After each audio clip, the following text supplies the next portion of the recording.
shetani anafanya kazi. Tumeshasema kwamba kiuhalisia utakapokuwa umewekeza mazingira kwamba bana hapa mimi nimejiacha, hawezi shindwa kufanya kazi. Hasa kwa wale unakuta mtu ambaye yuko mbali na ibada. Yaani yeye na Mungu wako pale kabisa. Mbingu na ardhi. Yeye ni mtafutaji wa riziki tu, yani yuko busy na nini. Sasa mtu ana namna hiyo siku zote, shetani ndio anamtumia kuoperate mambo. Si mwepesi. Yaani badala wewe unajua unafanya wewe mambo, kumbe shetani ndio anakutumia yeye kufanya. Anakutumia na unakuwa tayari ushakuwa yani wewe na yeye hamna tofauti. Hata ukiangalia wanafunzi, unaweza kukuta wewe ni mwanafunzi, hata uwe wa chuo, sekondari, primary, vyote vile. Wewe ni mwanafunzi ambaye hauko karibu na mambo ya dini. Wewe unachokitaka wewe unataka kuoperate vitu kwa genius. Genius wako. Genius mimi ndio. Shetani waga anafanyaje hapo sasa unajua? Samsha kuchora hapo kwamba bana wewe unataka kuoperate mambo kwa genius, afu unijui kama wewe mwenyewe ushampiga pembeni. Ya kufanya kwanza utasoma sana. Sawa. Sana tu. Utaenda huko kufika kashisha ni unapoingia kwenye mtihani. Ndio. Unaingia kwenye mtihani na umetoka kusoma na material unayo kichwani. Ndio. Shetani nishasema na kadasta kake kakufutia. Shafika pale yale yote ambayo atakia kumbuka ndani ya masaa 3 alafu. Nilisoma jana hivi. Alikai. Anakuletea mengine tu mawazo mengine ambayo hayapo tu anachukua mawazo. Anakuwekea. Na muda sasa mwanafunzi unakuta kama huyo asoma, shetani anakuja. Unasoma nini? Wewe tunataka kumtegemea Mungu kwenye kila jambo. Acha. Sawa. Unaona unawekaga miguu kwenye beseni. Hapo ndo anakulizia usingizi. Achukua na maji kwenye beseni. Sasa huyu unakuta hata kwenye mtihani, unakuta yupo kwenye mtihani anaanza hivyo shetani anakuja. Tena umeanza kufanya mtihani hujapiga hata dua. Hata kwa imani yako hujasali. Unaanza kwanza na pili, shetani anakuja anakuambia anakufuta kwanza. Ukana mwalimu. Hadi kama tusi kwenye mtihani.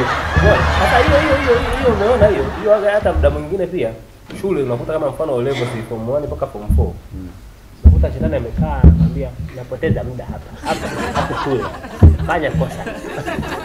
Asembo usiende lala. Ibaki yo cha staff.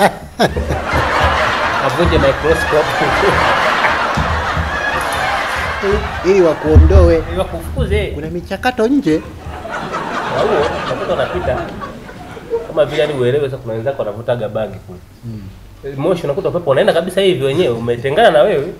Ila sasa ukishapita shetani kishakuwa unapita hapa anajifanyaga mwema huyu. Kaja mwema analeta upepo.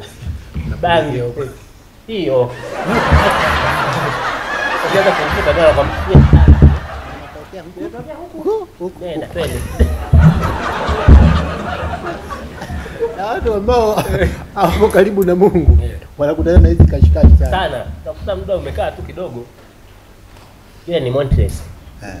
Montres huyo hapa muone. Ampate Montres. Wewe utakaje hapa shule hii unakaa iko boarding alafu una mpenzi? Mpate Montres. Shetani hapa na anakutengenezea mazingira ya kwamba wewe unaogopa mimba nini? Wewe si mwanaume wewe? Mwanaume. Wewe hiyo shule utatoboa. Wewe mwenyewe unaona kemia kabisa hii hapa itakucheka. Sasa kwa bonde ujui. Kubalance equation hapo unababaika hapa fanya wewe unajua hiyo simetinywa asi. Anaanza kukupa mavitu magumu. Kuna mwanafunzi anajiingiza huko kwenye mahusiano. Inatokea mimba. Kisha tokea mimba anamfuata mwanaume. Sasa una plan gani? Wewe kutani anaanza kuanza sasa. Ila kuja sawa. Hivi toroke, niache shule, sisi nijisalimishe. Kujisalimishe wapi? Kajinyonge.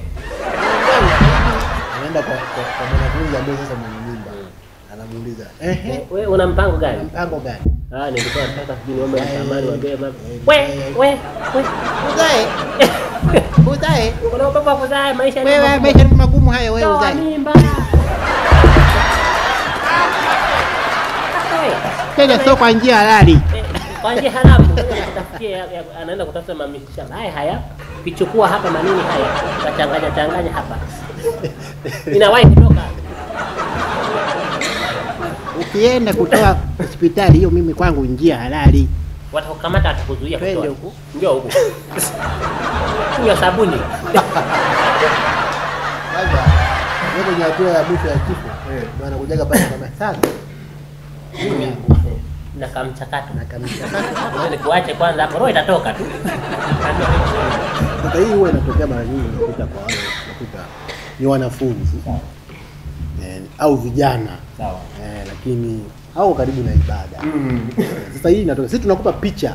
Hawataki kushauriwa. Na watoto wengi unakuta kama ndio hivi sasa hivi, na sifa zilishakuwa sifa nyingi. Hata 2000. Na wewe kitu kinajaa.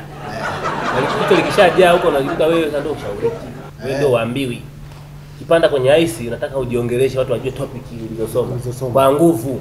Unaongea sama sifa za. Unajua ile ni topic ya bio zile sijui nini na nini. Hapo watu ndio wanajua hapo. Jiongelesha hata na mtu mzima. Unaona huyu nani? Hapo ndio shetani anapoingia. Anakujaza ujinga. Lakini ukiwa karibu na ibada, karibu na Mwenyezi Mungu, karibu na kuingana imani yako, mafundisho yale lazima yanakuokoa. Kuna namna ambayo shetani pia anakuwa kando. Na nyie watoto 2000 nyie usifikiri watu wamekuwa wamepisha mpaka umri huu hapa, hatujapita huko. Tumepita, tumeweza kuya na nini, ndio mpaka leo tunaishi na heshima zetu. Kwa hiyo wewe unajiona leo unataka kusikiliza wakubwa, shetani wewe ndio partner. Funga ndoa. Ni vizuri tu, mnachana.